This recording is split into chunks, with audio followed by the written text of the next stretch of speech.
இன்னைக்கு ஆண்டவர் சொன்ன அந்த பாடத்தை என்னோட முடிக்க ஆண்டவரை செய்வதாக. Let us read எபிரேயர் 11ஆம் அதிகாரம் 8-10. எபிரேயர் 11ஆம் அதிகாரம் 8-10. விசுவாசத்தினாலே ஆபிரகாம் தான் சுதந்திரமாக புறப்போகிற இடத்திற்கு போகும்படி அழைக்கப்பட்ட போது கீழ்ப்படிந்து தான் போகும் இடம் என்னதென்று அறியாமல் புறப்பட்டு போனான். விசுவாசத்திலே அவன் வாக்கு பண்ணப்பட்ட தேசத்திலே பரதேசியாய் சஞ்சரித்து அந்த வாக்குத்தத்தத்துக்கு உடன் சுதந்திரராகிய ஈசாக்கோடும் யாக்கோபோடும் கூடாரங்களில் இருந்தான். ஏனெனில் தேவன் தாமே கட்டி உண்டாக்கின அஸ்திபாரங்கள் உள்ள நகரத்துக்கு அவன் காத்திருந்தான். ஆபிரகாமுடைய வாழ்க்கையை குறித்து லாஸ்ட் வீக் ஒரு இன்ட்ரடக்ஷன் போல பார்த்தோம். ஆபிரகாமுடைய விசுவாச பயணம் ஃபெய்த் ஜேர்னிக்கும் எங்களுடைய ரட்சிக்கப்பட்ட அனுபவத்துக்கும் ஒரு பேரலல் இருக்கிறது, ஒற்றுமை இருக்கிறத நீங்கள் பார்ப்பீங்க. லாஸ்ட் வீக்கில் அதை கூட சொன்னோம். ஆனாலும் பிரதர் சிஸ்டர் எப்படித்தான் எல்லா எக்ஸாம்பிளையும் எபிரேயர் 11 சொல்லிட்டு 12 எங்களுக்கு சொல்லப்படுகிற எபிரேயர் 12 ஜேசுவை நோக்கி பாருங்கள் என்று. ஆமென். உங்களுக்கும் எனக்கு முன்பாக தேவன் வைக்கிற பரிபூர்ண எக்ஸாம்பிள், பரிபூர்ண மாதிரி இயேசு மாத்திரம். ஆமென். ஆனாலும் நாங்கள் ஆபிரகாமுடைய வாழ்க்கை, நோவாவுடைய இவருடைய வாழ்க்கையில நாங்கள் பார்க்கிற பொழுது ஆவியானவர் எங்களுக்கு எப்பொழுதும் அதை எடிட் பண்ணாமல் அப்படியே உண்மையை அப்படியே எழுதி இருக்கிறபடியா அவருடைய வாழ்க்கையை பார்க்க எங்களுக்கு அநேக பாடங்களை கற்றுக்கொள்ளலாம், அநேக எச்சரிப்புகளை பெற்றுக்கொள்ளலாம். எப்படியாக நாங்கள் எல்லா மத்தியிலும் அவர்கள் எப்படியாக கத்த தேவன் உண்மையாக இருந்தார். ஆமென். அவர்கள் கூட அநேக முறை அவர் ஃபெய்த்லெஸ்ஸாக உண்மை இல்லாமல் இருந்தாலும் கத்தர் உண்மையாக இருந்து எப்படியாக அவருடைய விசுவாசத்தை வர்த்திக்க பண்ணி எப்படியாக கத்தர் இருக்கிறார்னு சொல்லி காரியத்தை நாங்கள் கற்றுக்கொள்ளலாம். அவருடைய லைஃப் எங்களுக்கு ஹோப்பை கொடுக்கும். ஆனாலும் ஒரு நாள் மறக்கக்கூடாது, ஆபிரகாம் இருந்த காலம் நோவா அந்த வெள்ளம் எல்லாம் போய் ஒரு 400 வருஷத்துக்கு பிறகுதான் ஆபிரகாம் வருகிறார். அவர் இருண்ட காலம். அந்த நாட்கள்ல உலகம் எல்லாம் விக்கிர ஆராதனை செய்கிற இடம் மெசொப்பொத்தேமியாவில் அநேக விக்கிர ஆராதனைகள், இருள்கள், தேவனை குறித்து அறியாமல் பல தெய்வங்கள் எல்லாம் வழிபட்ட இடங்கள்ல தான் கர்த்தர் ஆபிரகாமை சந்திக்கிறார். ஆமென். கர்த்தர் ஆபிரகாமை சந்திச்சு தான் மெய்யான தேவன் என்று காண்பிச்சு அழைச்சு கொண்டு வருகிறார். ஆகவே ஆபிரகாம் விட்ட மிஸ்டேக்குகள், ஃபெயிலியர் பின்பு நாங்கள் மறைஞ்சு அவளை போல நாங்கள் இருக்கலாம்னு சொல்லக்கூடாது. ஆபிரகாம் செய்தது நான் சரிப்படுத்தல, அவர் செய்த எல்லா ஃபெயிலியர், எல்லா மிஸ்டேக்கும் சிலரை பார்ப்போம். அதுக்குரிய கன்சீக்கர் இருந்துச்சு, அதுக்குரிய பலன், தீமை, நன்மைகளை நாங்கள் பார்க்கிறோம். ஆகவே ஆனாலும் நான் பார்க்கிறோம் இதன் மத்தியிலும் கர்த்தர் எப்படியாக ஆபிரகாமுடைய விசுவாசத்தை வர்த்திக்க பண்ணுகிறார் என்று. ஆமென். ஆகவே நாங்கள் அந்த மிஸ்டேக்கிலும் டிஸ்பைட் ஆல் ஆண்டவர் ரிமைன் ஃபெய்த்ஃபுல்லாக இருக்கிறார் சொல்லி பார்க்கிறோம். ஆகவே நாங்கள் ஒரு நாளும் நிற்கக்கூடாது. ஆபிரகாமை போல நாங்களும் அதே மாதிரி செய்யலாம் என்று நாங்கள் புதிய உடன்படிக்கையை பெற்று நாங்கள் இயேசு ரத்தத்தால் கழுவப்பட்டு புதிய உடன்படிக்கையை பெற்று நாங்கள் எங்களுக்கு ஆண்டவர் பார்க்கிற பார்வை வித்தியாசம். ஆமென். அவருடைய கிருபை இருக்கிறது, பரிசுத்த ஆவியானவருடைய உதவி இருக்கிறது, எங்களுக்கு முன்பாக மேகம் போன்ற திரளான சாட்சிகள் இருக்கிறது. ஆமென். ஆகவே தேவன் எங்கள்கிட்ட எதிர்பார்க்கிறது வித்தியாசம். ஏனென்றா எபிரேயர் 11 ஒவ்வொருடைய லைஃபையும் சொல்லிட்டு இதை பார்க்கல மேன்மையானது ஒன்றே உங்களுக்கும் எனக்கும் ஆயத்தப்படுத்தினார். அந்த மேன்மையானது நாங்கள் பார்க்கிறோம், ஓவர் கம்மிங் லைஃப். ஆமென். பாவத்தை விட்டு ஓங்கி இருக்கிற வாழ்க்கை, பாவத்துக்கு ஜெயம் எடுக்கிற வாழ்க்கை, கிறிஸ்துவ போல வாழ்ற வாழ்க்கை, கிறிஸ்துவ போல அன்பில பரிசுத்தத்துல மன்னிக்கிற வாழ்க்கை என்று சொல்லி மேன்மையானது எங்களுக்கு வச்சிருக்கிறார். ஆமென். ஆகவே ஆனாலும் நாங்கள் ஆபிரகாமுடைய லைஃப்ல நாங்கள் கற்கிற பாடம் என்னன்னு சொன்னா அங்கு ப்ராமிஸ் கொடுக்கப்படுகிறது. ஆமென். ஆபிரகாமுக்கு நாங்கள் இப்போ வாசிச்சோம் எபிரேயர் 11:8 சொல்லப்படுகிறது. அவன் ஆதியாமம் அப்போஸ்தலர் 7ஆம் அதிகாரத்துல பார்க்கிறோம். அவன் மெசொப்பொத்தேமியா இருக்க முதல் அவனுக்கு இந்த ப்ராமிஸ் கொடுக்கப்படுகிறது. நீ இந்த எல்லாத்தையும் விட்டு போ, உனக்கு நான் அங்கே ஒரு தேசத்தை ஆயத்தப்படுத்துவேன் என்று சொல்லி அங்கு அவனுக்கு ஒரு ப்ராமிஸ் கொடுக்கப்படுகிறது. இந்த ப்ராமிஸுக்கு அவன் சொன்ன மேத்தமெட்டிக் தேவன் போக போக இன்னும் ப்ராமிஸ்களை கொடுக்கிறார். உங்க சந்ததிக்கு இதை கொடுப்பேன், உங்க பிள்ளைகளுக்கு கொடுப்பேன் என்று ப்ராமிஸா கொடுக்க அந்த ப்ராமிஸை அடைகிறதுக்கு விசுவாசம் தேவைப்படுகிறது. ஆமென். ப்ராமிஸை அடைகிறதுக்கு, ப்ராமிஸ் லேண்டுக்கு போகிறதுக்கு இடையிலே எங்களுக்கு தேவைப்படுகிறது விசுவாசம் விசுவாசமா இருக்கிறது. ஆகவே ஆபிரகாமுடைய லைஃபுக்கும் எங்களுடைய லைஃபுக்கும் அதுல சம்பந்தம் இருக்கிறது. எங்களுக்கு கூட நீங்க பாத்தீங்கன்னு சொன்னா 2 பேதுருல பாத்தீங்கன்னு சொன்னா 2 பேதுரு 1:4 மகா மேன்மையும் அருமையுமான வாக்கு தத்தங்களும் அவைகளாலே நமக்கு அருளப்பட்டிருக்கிறது. ஆமென். எங்களுக்கு கூட ப்ராமிசஸ் கொடுக்கப்படுகிறது. ஆமென். தேவன் எங்களுக்கு என்ன ப்ராமிஸ்? புதிய உடன்படிக்கை பிள்ளைகளுக்கு இயேசுடைய சாயல நீங்க மாற முடியும். ஆமென். இயேசு போல அன்புல வாழ முடியும். ஆமென். இயேசுவை போல மன்னிக்க முடியும். இயேசுவை போல ஓவர் கம்மிங் லைஃப், இயேசுவை போல வாழ முடியும் என்று எங்களுக்கு ப்ராமிஸ் கொடுக்கப்படுகிறது. ஆமென்.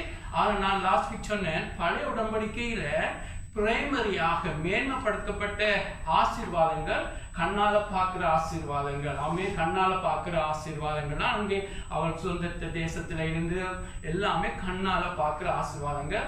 ஆனா அடுத்தது படத்துல சின்ன அதாவது சிறிய பகுதி அதாவது பிரைமரியாக இருந்தது சரீர சம்பந்தமான ஆசீர்வாதங்கள். அதுக்கு அடுத்தது நிச்சயமா அவர்களுக்கு நான் பார்த்தது போல அவர்கள் கூட புதிய எருசலேத்தை நோக்கி இந்த ஒரு நாளைக்கு பரலோகம் போவோம் என்று காத்திருந்தார்கள். ஆனால் அவர்களுக்கு அவருடைய பரிசுத்தம் அவர்கள் தேவனோடு இருப்பதை அடையாளம் காட்டுறது அவர்களுக்கு இருந்த உலக ஆசீர்வாதங்கள். இன்றைக்கு எங்களுடைய லைஃப்ல மற்றும் ஆப்போசிட் ஆனது. இன்றைக்கு நாங்கள் எங்களுக்கு தேவன் மேன்மைப்படுத்துகிறது ஆவிக்குரிய ஆசீர்வாதங்கள். ஆமென். பிரின்சிபிள் ஒன்று விசுவாசத்தினால ப்ராமிஸுக்காக காத்திருந்து பெற்றாலும் பிரின்சிபிள் ஒன்றாக இருக்கிறது. இன்றைக்கு பிரைமரியாக இருக்கிறது ஆவிக்குரிய ஆசீர்வாதங்கள். மற்ற தேவையான ஆசீர்வாதங்கள் ஆண்டு என்ன சொல்கிறார்? மத்தேயு 6:33 தேவனுடைய ராஜ்யத்தை நீதியையும் தேடுங்கள், எல்லாம் சேர்த்து கொடுக்கப்படும், உணவு உடை உறவிடம் எல்லாம் பார்த்துக் கொள்வார். ஆகவே நான் சரியா சொல்ல உண்மைண்டா பழைய பாட்டில நீங்க பாத்தீங்கன்னா ஒரு உதாரணத்துக்கு சொல்லுகிறேன். பழைய பாட்டில பிசாசு சாத்தான் என்று சொல்லுகிறது 3-4 தடவை. புதிய பாட்டில சொல்றாங்க 100 முறை, more than 100. அமே அப்படித்தான். அமே என்ன பழைய பாட்டில அவன் ஆவிக்குரிய எதிரிகள் மனுஷராக இருந்தார்கள். சின்ன அளவுல பிசாசுடைய கிரியை இருந்துச்சு. என்ன ஜேசு அப்ப மரிக்கவில்லை. ஜேசு அங்கு வந்து மனுஷனை தேவன் அங்க மனுஷ பிசாசோட சுத்தம் பண்ண ஆவிக்குரியவன் ரெடி இல்லை. ஆகவே தேவன் வித்தோடு பண்ணி வச்சிருக்கிறார். ஆகவே அதுல இருந்து நீங்க பாப்பீங்க இன்றைக்கு கூட பழைய பாட்டில மேன்மைப்படுத்தப்படுகிறது சரீர சம்பந்தமானது. ஆனா அதுக்கு அடுத்ததுதான் அவர்கள் முடிவில் பரலோகம் போறது எல்லாம் ஒன்றாயிருக்குது. இன்னைக்கு ஆண்டவர் நீங்க ரட்சிக்கப்பட்ட உடனே பரலோக பிரஜையா மாறுங்க, தேவனுடைய பிள்ளையா மாறுங்க, ஆவிக்குரிய ஆசீர்வாதங்கள் இருக்கிறது. ஆனா சின்ன அளவுல பேசப்படுகிறதா உலக ஆசீர்வாதங்கள். உணவு கொடுப்பா, உறவிடம் கொடுப்பார். ஆமென். அந்த ப்ரொபோசல் நீங்க பாத்தீங்கன்னு சொன்னா அந்த புதிய உடன்படிக்கை பழைய உடன்படிக்கை மிக்ஸ் பண்ண மாட்டீங்களே. ஏன்னா அதுதான் ரெண்டையும் மிக்ஸ் பண்ணி இன்றைக்கு ஜனங்கள் எல்லாம் பேசிக் கொண்டிருப்பார்கள். ஆகவே தான் நான் பார்க்க வேண்டும், பழைய பாடல 97% உலக சம்பந்தமானதுகள், ஒரு 3% தான் அந்த ப்ரொபோசல் நீங்க அறிஞ்சீங்கன்னா அப்படித்தான் தேவன் பழைய பாடல காரியங்கள் நடந்துச்சு தான். புதிய ஏற்பாட்டுல தேவன் பார்க்கிறது ஆவிக்குரிய ஆசீர்வாதங்கள். ஆமென். அது கூட இயேசுடைய சாயல்ல மாறுகிறது. அதை கூட பலன் எப்ப பார்ப்பீங்க? ஆண்டவர் வருகிற பொழுது. ஆமென். நீங்க பரிசுத்தமா வாழ்கிறது, அன்பா வாழ்கிறது, மன்னிக்கிறது. ஆமென். அங்கு யோசேப் எப்படியாக ஒரு கவர்னராக மேன்மைப்படுத்தப்பட்டு அங்கே எகிப்திலே வந்தது போல இன்றைக்கு நீங்கள் பாவத்தை விட்டு பாவத்தில் மேற்கொள்ள இந்த உலகத்தில பரிசுத்தமாய் வாழ்ந்து கொண்டிருப்பீங்கள். ஆமென். அங்கே எகிப்து இன்றைக்கு உலகமாக இருக்கிறது. ஆகவே அதை நீங்க சரியாக விளங்கிக் கொள்ள வேண்டும். ஆனால் நாங்கள் ஆபிரகாமுடைய லைஃப்ல இருந்து நாங்கள் இன்றைக்கு அவனுக்கு ப்ராமிஸ் கொடுக்கப்படுகிறது. உங்களுக்கும் எனக்கும் தேவன் ப்ராமிஸ்களை கொடுக்கிறார். ஆமென். இன்றைக்கு எங்களுடைய ப்ராமிஸ் என்ன? இயேசுடைய சாயல்ல மாற முடியும், பாவத்தை விட்டு ஊஞ்சிருக்க முடியும், ஒரு நாளைக்கு பரலோகத்துக்கு போய் இயேசுவோடு கூட அவரோடு கூட உட்கார முடியும், அவருடைய மனவாட்டியா வர முடியும் என்று ப்ராமிஸ் கொடுக்கப்பட்டிருக்கிறது. ஆனா அது ஆட்டோமேட்டிக்கானது அல்ல. ஆமென். அந்த ஃபெய்த்ல நாங்கள் நிலைச்சு நிற்கணும். பவுல் சொல்லுகிறார் 2 தீமோத்தேயு 4:7 சொல்லுகிறார், நல்ல ஒரு போராட்டம் போராடினேன், விசுவாசத்தை காத்துக்கொண்டேன் என்று. ஆமென். விசுவாசத்தை காத்துக்கொள்ள வேண்டும். பாருங்க, நீங்க பாத்தீங்கன்னு சொன்னா மத்தேயு 19 ஆண்டவர் சொல்லுகிறார், உதாரணமா சொல்லுகிறேன். மத்தேயு 19 ஆண்டவர் எல்லா அப்போஸ்தலருக்கு 12 அப்போஸ்தலருக்கு சொல்லுகிறார், நீங்கள் எல்லாம் தான் இந்த ராஜ்யத்தில் வருகிற பொழுது என்னோடு கூட இருந்து விசாரிப்பீங்கள் 12 கோஸ்தலங்களை என்று. அதுல ஜூதாஸ் இருக்கிறாங்க, மறக்காதீங்க. எங்களுக்கு என்ன செய்வீர் என்று பேதுரு கேட்ட பொழுது, நீங்கள் 12 பேரும் என்னோடு கூட அங்க தன்னுடைய ஆட்சியில் நீங்கள் 12 சிங்காசனங்களை இருந்து விசாரிப்பீங்க. ஆனா யூதாஸ் விசுவாசத்தை காத்துக்கொண்டானா இல்லை. ஆண்டவர் உங்களுக்கு ஒரு ப்ராமிஸ் தருவார். ஆனா நீங்க விசுவாசத்தை காத்துக்கொள்ற பொழுதும் அந்த ஃபுல்ஃபில்மெண்ட் வரும். ஆமென். ஒரு நாளும் மறக்கக்கூடாது. எல்லாம் நடக்கும், நான் ரட்சிக்கப்பட்ட உடனே இயேசு பக்கத்துல இருப்பேன் எல்லாம் நீங்க கனவு கண்டு கொண்டு இருக்கலாம். ஆனா அந்த விசுவாசத்தை காத்துக்கொள்ள வேண்டும். ஆமென். ஆமென். அந்த விசுவாசத்துல வளர வேண்டும். போராட்டங்கள் வரும், விசுவாசத்துக்கு சேலஞ்சுகள் வரும். ஆனா தேவன் தான் உங்களை காத்துக்கொள்ள முடியும். உங்களுடைய பகுதி போறது, அக்னாலேஜ் பண்றது, மன்னிப்பு கேட்கிறது, வளர்றது. ஆகவே இந்த நாள்ல நாங்கள் முதலாவது பார்க்க போகிறோம் ஆபிரகாம் செய்த சில தவறுகளும் எப்படியாக அதன் மத்தியிலும் தேவன் எப்படியாக செய்கிறார் காரியங்கள் என்று. அப்ப முதலாவது நாங்கள் பார்க்கிறது, நீங்க பார்த்தீங்கன்னு சொன்னா ஆபிரகாம் மெசொப்பொத்தேமியால இருக்கையே ஆதியாகமத்தை மாத்திரம் எடுத்து பார்க்கிற பொழுது தனியே ஆபிரகாம் வாழ்ந்த காரான் என்ற தேசத்துல இருக்கைக்குதான் பேசினது போல இருக்கும். ஆனா நீங்கள் அப்போஸ்தலர் 7ஆம் அதிகாரத்துல நீங்கள் பார்த்தீங்கன்னு சொன்னா அவன் மெசொப்பொத்தேமியால இருக்கைக்கே ஆண்டவர் ஆபிரகாமை நோக்கி சொல்லுகிறார், நீ உன் இனத்தையும் தகப்பனுடைய வீட்டையும் விட்டு புறப்பட்டு நான் காண்பிக்கிற தேசத்துக்கு போன்று எங்க சொல்லுகிறார்? மெசொப்பொத்தேமியா தேசத்துல இருக்க. ஆமென். ஆனாலும் நாங்க பார்க்கிறோம் ஆண்டவர் சொல்லுகிறார், எல்லா ஃபேமிலி எல்லாரையும் விட்டுட்டு வாழ்ந்து. அவன் அப்படி செய்யறானா? இல்லை. அவனுடைய தகப்பனும் சேர்ந்து வருகிறார், தேராவும் சேர்ந்து வருகிறார், லோத்தும் சேர்ந்து வருகிறார். ஆமென். அங்க நீங்க பாத்தீங்கன்னு சொன்னா அந்த கலாச்சாரம் எப்படி இருக்குமெண்டா, அங்கு தகப்பன் உயிரோடு இருக்கும் வரை தகப்பனுடைய ஆளுகை தான் இருக்கு. தகப்பன் தான் ஒரு காரியத்தை முடிவெடுக்கிறது. என்ன செய்தாலும் அங்கு பிள்ளைகள் ஒன்றும் பேச முடியாத ஒரு கலாச்சாரம். ஆகவேதான் ஆண்டவர் ஆபிரகாம் சொல்கிறார், வெளியே வா என்று சொல்லி. ஆனாலும் அவன் தகப்பனுடைய முகத்தை முறிக்க கூடாது, தகப்பனுக்கு நோ சொல்ல முடியாது. எங்களுக்கு சிலதில் அசூம் பண்ணத்தான் வேண்டும், எங்களுக்கு சரியான என்ன நடந்தது தெரியாது. ஆனால் தகப்பனுக்கு நோ சொல்லியோ தன்னுடைய நெஃப்யூக்கு நோ சொல்ல முடியாமல் ஆபிரகாமோடு எல்லாரும் வருகிறார்கள். ஆமென். ஆகவே தான் நான் பார்க்கிறோம் பிரதர்ஸ் அண்ட் சிஸ்டர், அது இன்கம்ப்ளீட் ஒபீடியன்ஸ் என்று பார்க்கிறோம். அதுல ஆபிரகாம் முழுமையாக அங்கு தேவன் சொல்றதை செய்யாம இருக்கிறான். ஆமென். எங்களுடைய லைஃப்ல கூட நாங்கள் கூட இந்த சூழ்நிலை வரலாம். ஆமென். ரட்சிக்கப்பட்ட ஆரம்ப நாட்கள்ல ஆண்டவருக்கு எங்களுக்கு கீழ்ப்படிய விருப்பம், ஆனா மற்ற பக்கம் மக்களையும் பிரியப்படுத்த விருப்பம். மக்களுடைய முகத்தை எப்படி முறிக்கிறது, அப்பா இருக்கிறாரு அம்மா இருக்கிறாரு, எப்படி அவருக்கு நோ சொல்றேன்னு தெரியாம அப்படியாக தடுமாறுகிற பொழுது அங்க எல்லாத்தையும் கொண்டு வர முடியும். ஆமென். ஆண்டவர் மனசுல வெறுக்கிறவர் அல்ல. நான் சொன்னது போல ஆண்டவர் அவனை தனியே கொண்டு போய் ஒரு தடையும் இல்லாம எங்களுடைய விசுவாச வாழ்க்கையில எங்களுடைய தாயோ தகப்பனோ பிள்ளைகளோ ஒவ்வொரும் எதிர்காலத்துல தடையாக இருக்கிறத பார்த்தா ஆண்டவர் அதை விட மாட்டார். ஆமென். ஆண்டவர் நன்மைக்காகத்தான் சொல்லுவார். ஏனென்றா நான் சொன்னது போல ஒரு நாளைக்கு நீங்க சரியான விசுவாசத்துல வளர்ந்தா நீங்க ஒரு நாளைக்கு அதே தாய் தகப்பன் எல்லாருக்கும் நீங்க பிளஸிங்கா இருக்க முடியும். ஆமென். ஆகவேதான் நான் பார்க்கிறோம் ஆண்டவர் சொன்னது போல செய்யல. ஆனாலும் அதுல துக்கமான காரியம், அசூம் பண்ண விருப்பம் இல்லை. அந்த காலத்துல மனுஷன் அநேக வருஷங்கள் வாழ்கிறது, 300-400 வருஷம் வாழ்கிறது. ஆனா நீங்க பாத்தீங்கன்னா காரான் தேசத்துல மூவ் பண்ணி காரான் தேசத்தில் இருக்கிற பொழுது தேரார் 25 வயதா இருக்கிற பொழுது மரிக்கிறார். அநேகர் நம்புகிறார்கள், ஸ்காலர்ஸ் நம்புகிறார்கள் அவன் காலத்துக்கு முதல் ப்ரீமெச்சூரா மரிக்கிறான்னு சொல்லி. அது ஆண்டவர் கொண்டு போட்டான்னு சொல்லி ஆண்டவரை பழி போடல. அது அந்த அவருடைய அந்த விசுவாசத்துக்கு அவர் சரியாக தகப்பனாக நின்றிருந்தா அநேக காலம் வாழ்ந்திருக்கலாம் சொல்லுகிறார்கள். எங்களுக்கு அது தெரியாது.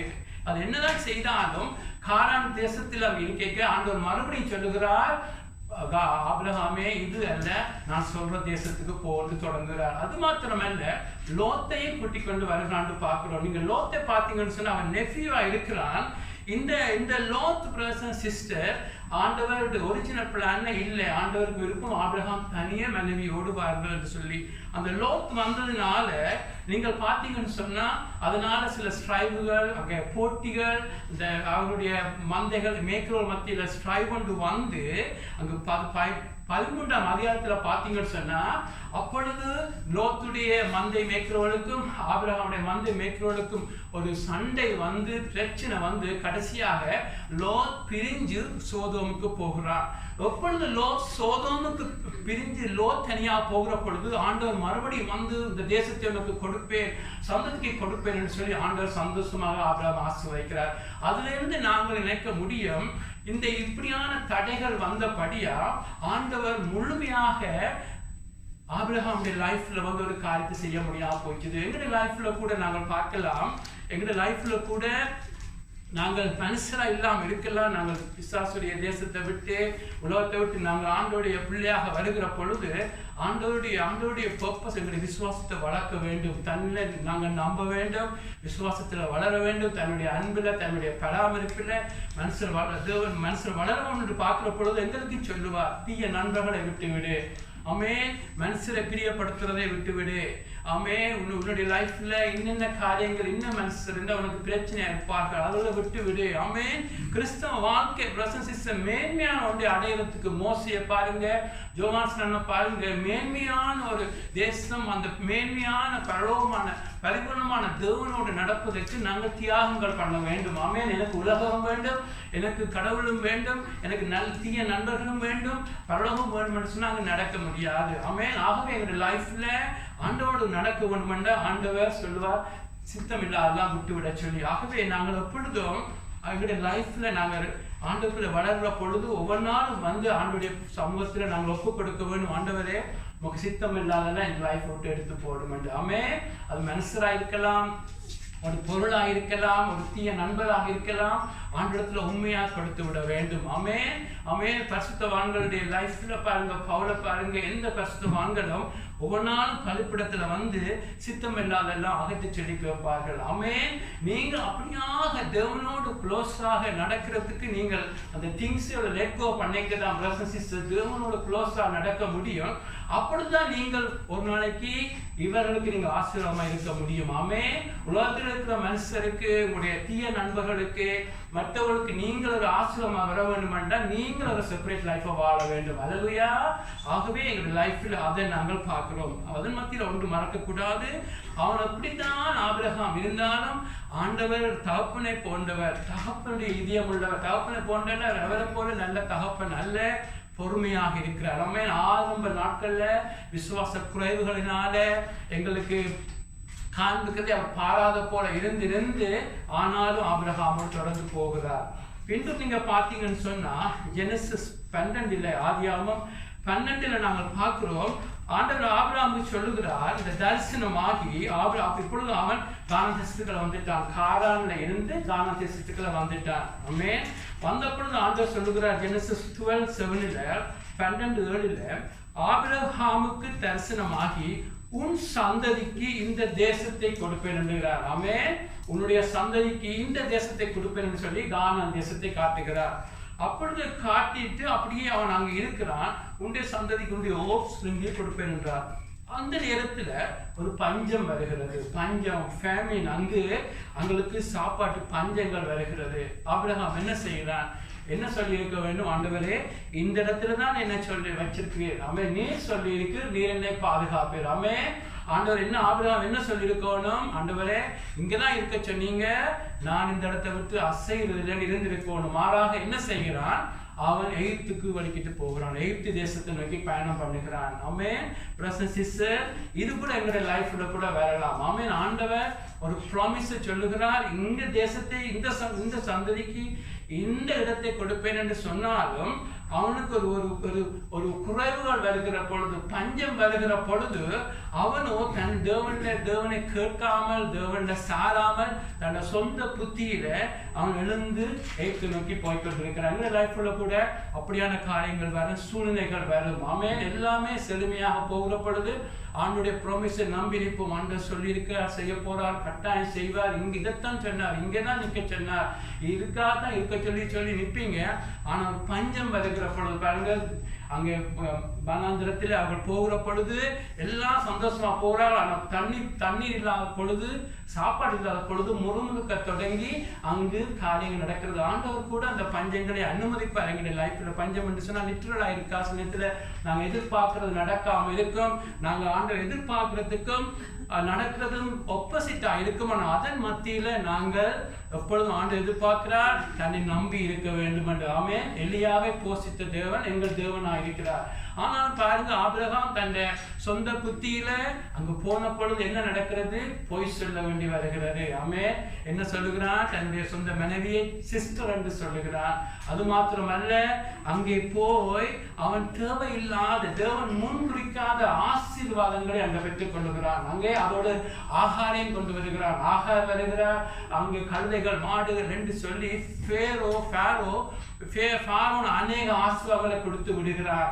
அது மாத்திரமல்ல, இவனுடைய சாராவோடு அவன் பிள்ளையாக பழக பார்த்த பொழுது அங்கு ஃபாரோன் வீட்டிலேயே அங்கு எல்லாத்தையும் கற்பங்களை அடைச்சு அந்த வீட்டுக்கும் கலகம் வருகிறது. பாருங்க, ஆண்டவர் ஒரு மனுஷனை தெரிஞ்சு தன்னுடைய பிள்ளைகள் என்று ஒரு நீதிமானாக ஒரு இருக்கிற மனுஷன் தன் சொந்த புத்தியில நடக்கிற பொழுது தேவையில்லாத இடங்களுக்கு தள்ளப்படுவான். பொய் சொல்றதுக்கு, பொய்யான காரியங்கள் செய்யறதுக்கு. அது மாத்திரமல்ல, அங்க இருக்கிற மற்ற வீடுகளுக்கு கலகங்களை கொடுப்பார்கள். ஒரு நாளும் மறக்கக்கூடாது. ஆகவே பிரதர்ஸ் அண்ட் சிஸ்டர், எங்களோட லைஃப்ல ஆண்டவர் ஒரு காரியம் சொன்ன ஆண்டவரத்துல நாங்க திருப்பி கேட்க வேண்டும். ஆண்டவர் இங்கே போகலாமா, அங்கு செய்யக்கூடாதா, என்ன சொல்றீங்க ஆண்டவர் என்று சொல்லி பஞ்சங்களோ எல்லாம் தடுமாட்டமா இருந்தாலும் சொன்ன கர்த்தர் உங்களை போஷிப்பார். ஆமென். பார்த்துக் கொள்வார். ஒரு நாள் நாங்கள் அசையக்கூடாது. அல்லேலூயா.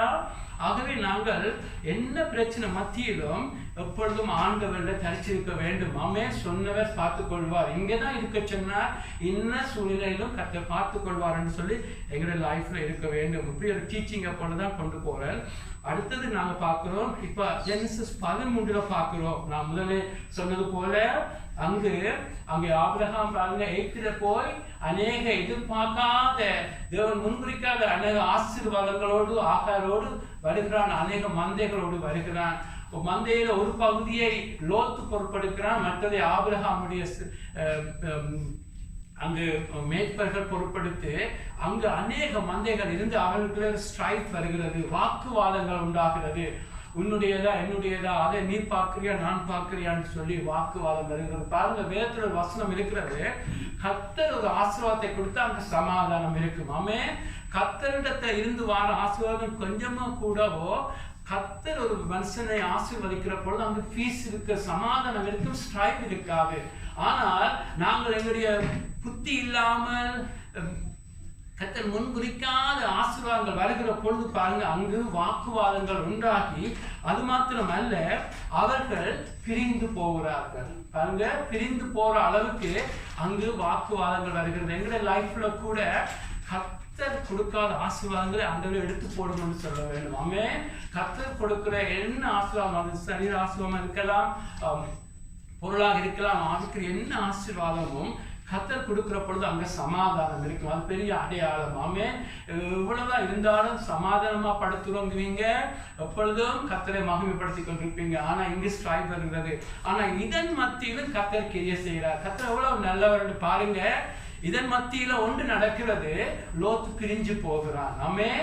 இதனால் இந்த தீமையை கர்த்தர் நன்மையாய் மாற்றுகிறார். ஆமென். லோத்து பிரிஞ்ச பிறகுதான் அங்கு கர்த்தர் ஆபிரகாமை முழுமையாக ஆசீர்வதிக்கிறார்.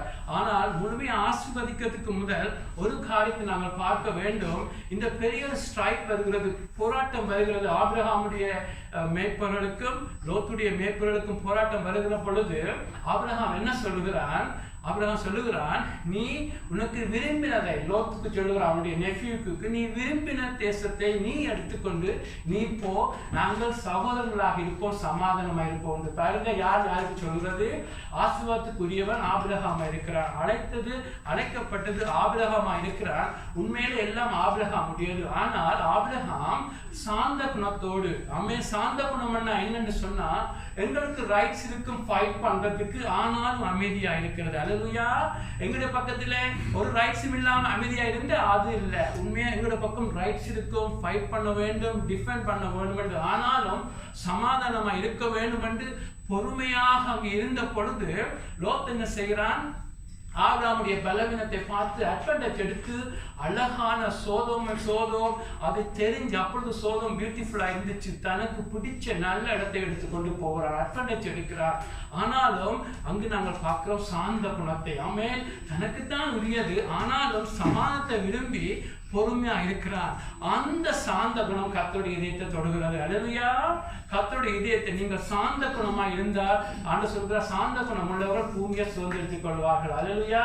நீங்க சாந்த குணமாக ஃபைட் பண்ணாமல், ஆமென், செம்மறியை போல ஃபைட் பண்ணாமல், சாந்த குணத்தோடு ரிட்டாலியேட் பண்ணாமல், கர்த்தாவே உம்முடைய சித்தம் நீர் பார்த்துக்கொள்ளும், எங்களுக்கு சமாதானம் தான் வேணும் என்று சொன்ன பொழுதுதான் உடனே லோத்து பிரிஞ்ச பொழுது, ஒன்று லோத்து பிரிகிறது கர்த்தருடைய சித்தமா இருந்துச்சு, அது நல்ல காரியம்.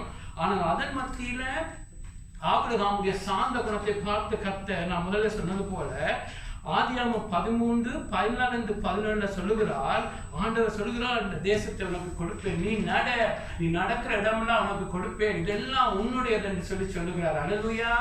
பிரதர்ஸ் சிஸ்டர், உங்களுடைய லைஃப்ல கூட கர்த்தர் தீமைகளை நன்மையாய் மாற்றுவார் நீங்க சாந்த குணமாய் இருக்கிற பொழுது. ஆமென். எடுத்ததுக்கெல்லாம் சண்டை பிடிச்சு நீதான் நான் தான் என்று சொல்லி சண்டை பிடிக்கிறவரோட தேவன் ஒரு நாளும் இருக்க மாட்டார். ஆமென். ஆனா இயேசுடைய இருக்கிற ஒரு மேன்மையான குணம் சாந்த குணம். ஆமென். மோசேக்குள்ள இருந்த மேன்மையான குணம் சாந்த குணம். ஆமென். சாந்த குணம் என்று சொன்னா உங்களுக்குள்ள எல்லாம் பலன் இருக்கும், எல்லா ஸ்ட்ரென்த் இருக்கும், எல்லா ரைட்ஸும் இருக்கும். அதன் மத்தியிலும் நீங்க அமைதியா இருக்கிறது இல்ல, இதயத்துல வாயால் அமைதியா இருந்து உள்ளத்துக்குள்ள கொந்தளிக்கிற எரிச்ச கோபம் அல்ல, உண்மையிலேயே நீங்க சாந்தமுகமா இருக்கிறது கர்த்தர் எல்லாம் பார்த்துக்கொள்வார். எனக்கு சமாதானம் தான் வேணும் என்று இருக்கிற பொழுது அவரோடு கர்த்தர் நடப்பார். அல்லேலூயா. ஆகவே அங்கு ஆபிரகாமுடைய சாந்த குணத்தை கர்த்தர் உடனே கனம் பண்ணுகிறதை நான் பார்க்கிறோம். மெல்ல மெல்லமாக ஆண்டவர் ஆபிரகாமுடைய விசுவாசம் அதிகரிக்கிறார். இப்பொழுது ஜெனசிஸ் 14 நீங்க பார்த்தீங்கன்னு சொன்னா, ஆதியாகமம் 14 இப்பொழுது ஆபிரகாம் அங்கே இருக்கிறார். ஆபிரகாம் அங்கே இருக்கிறார், எல்லாம் செட்டில் ஆகி இருக்கிற பொழுது திடீரென அங்கு லோத்தும் அங்கே 5 ராஜாக்கள், லோத்தும் அதோட 5 ராஜாக்கள் அதன் மத்தியில சோதமாக 5 ராஜாக்கள் மத்தியில லோத்தும் ஒரு மனுஷனாக 5 ராஜ்யங்களோடு அங்கே இருக்கிறார். லோத்து இருக்கிறார், சோதம் கோமோரா அதோட சேர்ந்து. அதில் எல்லாம் கைப்பற்றதுக்கு 4 ராஜாக்கள் வருகிறார்கள். அவர்கள் மிகவும் பலமான ராஜாக்கள் வந்து அடித்து இந்த 5 ராஜாக்களை எல்லாம் பிடித்து கேப்டிவ் ஆக்கி லோத்தையும் கொண்டு ஒரு இடத்திலே கொண்டு வச்சிருக்கிறார்கள். ஆமென். அங்கு வச்ச பொழுது பிரதர்ஸ் சிஸ்டர்ஸ், அங்க ஆபிரகாம் அறிகிறான். ஆபிரகாமும் அந்த செய்தியை கேட்கிறான். உடனே பாருங்க, ஆபிரகாம் உடனே பாருங்க அட்வான்டேஜ் எடுக்கிறான், அவனை மிஸ்யூஸ் பண்ணுகிறான். எப்படித்தான் நடந்தாலும் ஆபிரகாம் அன்பினால அவனை நேசிச்சவனாக உடனே அவனோடு இருக்கிற 318 பேரோடு ஆபிரகாம் நியர்லி சிங்கிள் ஹேண்டடாக 318 பேரோடு சேர்ந்து அங்கு போய் அந்த 4 ராஜாக்களோடு எல்லாம் யுத்தம் பண்ணி இருக்கிற 5 ராஜாக்கள் மனுஷர் லோத்தை எல்லாம் விடுவிச்சு கொண்டு வருகிறார். அல்லேலூயா. அந்த வருகிறதை நாம பார்க்கிறோம். பெரிய வெற்றி ஒரு மைனாரிட்டியான ஒரு குரூப்பா 318 பேர் போய் அங்கு பெரிய ஜனங்களோட யுத்தம் பண்ணி வருகிறார்கள். வருகிற பொழுது உடனே அங்கு மெல்கிசேதேக் வருகிறார். ஆமென். மெல்கிசேதேக் யாரு? தேவனால அனுப்பப்பட்ட ஒரு தேவனுடைய மனுஷனாக இருக்கிறார். மெல்கிசேதேக் வந்து உடனே ஆபிரகாமை ஆசீர்வதிக்கிறார். நீங்க பாத்தீங்கன்னு சொன்னா ஆதியாகமம் 14 நீங்க பாத்தீங்கன்னு சொன்னா அங்க சொல்லப்படுகிறது, உன்னதமான தேவனுடைய ஆசாரியனாகிய சாலேமின் ராஜாவாகிய மெல்கிசேதேக்கு 9ஆம் வசனத்தில் இருக்கிறது, அவனை ஆபிரகாமை ஆசீர்வதித்து வானத்தையும் பூமியையும் உடையவராகிய உன்னதமான தேவனுடைய ஆசீர்வாதம் ஆபிரகாமுக்கு உண்டாவதாக. பாருங்க, ஒரு காரியத்தை சொல்லுகிறான். ஆபிரகாமே, வானத்தையும் பூமியையும் உண்டாக்கின உன்னதமான தேவனுடைய ஆசீர்வாதம் ஆபிரகாமுக்கு உண்டாவதாக சொல்லி ஆபிரகாமுக்கு என்ன சொல்லுகிறார்? ஆபிரகாமே, உன்னை அந்த மெசொப்பொத்தாமியாவிலிருந்து அழைச்சு காரான்ல இருந்து இங்க கொண்டு வந்த தேவன், உன்னை அழைச்ச தேவன், வானத்தையும் பூமியையும் உண்டாக்கின தேவன் என்று சொல்லி மெல்கிசேதேக்கு மறுபடியும் ஆண்டவரை குறித்து ஒரு பெரிய ஆழமான வெளிப்பாட்டை சொல்லுகிறார். அல்லேலூயா. அங்கு வருகிறது அதுவும் ஒரு முக்கியமான காரியம். ஆமென். ஒரு நாள் மறக்கக்கூடாது. நீங்களும் நானும் ஆராதிக்கிற தேவன் வானத்தையும் பூமியையும் உண்டாக்கின சர்வவல்ல தேவன். அல்லேலூயா. நாங்கள் அவரை ஆராதிக்கிறோம் என்று சொன்ன அவரை வானத்தையும் உண்டாக்கினவர் என்று சொல்லி ஆபிரகாமுக்கு சொல்லிட்டு அடுத்தது முக்கிய வசனம், உன் சத்துருக்களை உன் கையில் ஒப்பு கொடுத்த உன்னதமான தேவனுக்கு ஸ்தோத்திரம் பண்ணுகிறார். அல்லேலூயா. ஆபிரகாம் 318 ஒரு சிறு குரூப்பாக போய் அங்க பெரிய யுத்தத்தை பண்ணி வெண்டு வந்ததுக்கு காரணம் யாரு? கர்த்தர் ஒப்பு கொடுத்தபடியா. அல்லேலூயா. அங்க ஆபிரகாமுக்கு உடனே வந்து நீ ஆராதிக்கிற தேவன் வானத்தையும் பூமியையும் உண்டாக்கினவர் என்று சொல்ற மாத்திரமல்ல, நீ இன்றைக்கு ஜெயம் எடுத்தது எதனால? கர்த்தர் உனக்கு உதவி செய்தார். அல்லேலூயா. என்று சொன்னா ஒரு மேன்மை வருகிற பொழுது அடுத்தது என்ன வரும்? எங்களுக்குள்ள பெருமை வரும். ஒரு ஒரு ஒரு காரியத்தை நாங்கள் செய்கிற பொழுது உடனேயே வந்து நான் அது போனேன், தனியே போனேன், இவ்வளவு செய்தேன் என்று சொல்லி ஒரு மேன்மை வருகிற பொழுது தொடர்ந்து பெருமை வந்து நான் சம்படி என்று வர்றதை கர்த்தர் அங்கு எப்படியாவது ஆபிரகாமோடு பேச வேண்டும் என்று வந்து சொல்லுகிறார். உனக்கு கொடுத்த ஜெயம் கர்த்தரால கொடுக்கப்பட்டது. அல்லேலூயா. ஆகவேதான் பிரதர்ஸ் சிஸ்டர்ஸ், எங்களுடைய லைஃப்ல நீங்க பாத்தீங்கன்னு சொன்னா ஆண்டவர் ஒரு விசுவாசத்தை வளர்க்கிற பொழுது விசுவாசத்துக்கு பெரியான எதிரி பெருமையாக இருக்கிறது. ஆமென். விசுவாசத்துக்கு பெரிய எதிரி பெருமை. நீங்க பெருமை அடைஞ்சீங்கன்னு சொன்னா விசுவாசத்துல விழுந்து போவீங்க. பாருங்க, விசுவாசத்துல கிரேட்டஸ்ட் ஃபெய்த் என்று சொல்லி ஆண்டவர் பாராட்டின செஞ்சுரியனுக்குள்ள இருந்தது தாழ்மை. அவன் சொல்லுகிறான், நீர் என்னுடைய வீட்டுக்கு வாரத்துக்கு நான் தகுதி இல்லை. விசுவாசத்துல மேன்மை என்று சொல்லி ஆண்டவர் பாராட்டினது கனனாய் உமன், கானானிய ஸ்திரீ. அவர் சொல்லுகிறார், ஆண்டவரே எனக்கு அப்பம் வேண்டாம், அந்த துகள்கள் மேசிலிருந்து விழுகிறது, அந்த துகளை நாய்க்கு போடுறது போல எனக்கு தாழ்மன்று தன்னை தாழ்த்துகிறார். அல்லேலூயா. தாழ்மைக்கும் விசுவாசத்துக்கும் சம்மதம் இருக்கிறது எப்பொழுதும். அல்லேலூயா. நீங்க எவ்வளவு ஹம்பிளா இருக்கிறீங்களோ அவ்வளவுக்கு உங்களுடைய ஃபெய்த்ல நீங்க கிரேட்டா போக முடியும். அல்லேலூயா. ஆகவே தான் ஆண்டவர் அந்த ஜெயத்தில் ஆபிரகாம் தன்னை வஞ்சித்து தான் செய்தேன்னு சொல்லி ஏமாறக்கூடாது, எப்படியும் இதை கர்த்தருக்கு பின்னுக்கு இருந்தார் என்று சொல்லி மெல்கிசேதேக்கு வந்து சொல்லுகிறார். அல்லேலூயா. ஆகவே ஆபிரகாம் அதை தன்னுடைய இதயத்தில் எடுக்கிறான். சிலர் அப்படி எடுக்க மாட்டாங்க. சிலர் எல்லாம் வழியால சொல்வார்கள், தாழ்மை போல வாயால பேசுவார்கள், இதயத்தில் தாழ்மை இருக்காது. ஆனால் ஆபிரகாம் அதை அப்படியே எடுக்கிறான். தனக்கு ஜெயம் கொடுத்தது கர்த்தர், ஆமென் என்று சொல்லி தன்னை முழுவதும் கர்த்தரை மகிமைப்படுத்துகிறான். எப்படி அது தெரியும் என்று சொன்னா, இங்க பாத்தீங்கன்னு சொன்னா அவனுக்கு ஒரு சோதனை வருகிறது. பாருங்க, அவன் எல்லாம் ஜெயம் எடுத்து அங்க கொண்டு வந்து 4 ராஜாக்கள் எல்லாம் எடுத்து லோத்தை கொண்டு வந்து பொருட்கள் எல்லாம் வந்து அவனுடைய காலடியில இருக்கிறது. அதை காலடியில இருந்தாலும் உடனே வந்து மெல்கிசேதேக்கு சொல்கிறார், உனக்கு ஜெயம் கொடுத்தது வானத்தையும் பூமியை உண்டாக்கின கர்த்தர். அல்லேலூயா. அப்படியா போன பொழுது பாருங்க, அந்த அப்படியாக அவனை ஆசீர்வதிச்சு கர்த்தர் தான் இந்த ஜெயத்தை கொடுத்தார். நீ மைனாரிட்டியா இருந்தாலும் கர்த்தர் உனக்கு ஜெயம் கொடுத்தார். கிதியோனுக்கு கொடுத்த ஜெயம் கொடுத்தது போல நாங்கள் பார்த்தீங்கன்னு சொன்னா கர்த்தர் அவனுக்கு ஜெயம் கொடுத்தாருன்றதை அவன் ஹார்ட்டில் எடுத்து அதை தியானிக்கிறான்.